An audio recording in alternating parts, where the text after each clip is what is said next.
তরমুজ 50 দিমু একটা কাটমু। লাল হবো তো? লাল হইব মানে কিরে বাসা কি কয়? দেখ তো একটা মাল দে তো। কাটমু। লাল হইলে কাট, লাল হইলে এই কি নিমু। কই রে? লাল হইলে নিমু। এই কি কই রে? এই কাটলাম কিন্তু। আচ্ছা আচ্ছা।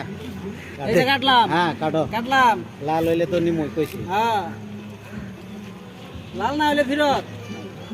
আমি মাল চিনি কাকা। 10 বছর তো ব্যবসা করি। আচ্ছা আচ্ছা ঠিক আছে। বাপদাদার আমলের ব্যবসা। আচ্ছা দেখা যাক। বুঝছেন? আমি মাল চিনি কাকা। ঠিক আছে?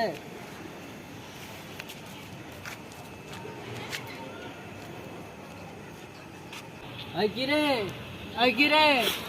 লাল হবো তো? লাল হবো তো? লাল হবো। হ্যাঁ বের করো। আচ্ছা বের করো। আচ্ছা বের এই যে করো। বের করলাম। হ্যাঁ বের করো। আয় হায়। এই যে মধু। হ্যাঁ মধু। টকটকা লাল। মধু। আচ্ছা আচ্ছা ঠিক আছে এই চলবো। যে মধু। এলা প্যাকেট করে এই যে দিয়ে দাও। রসমালাই। হ্যাঁ প্যাকেট করে দিয়ে দাও। রসমালাই।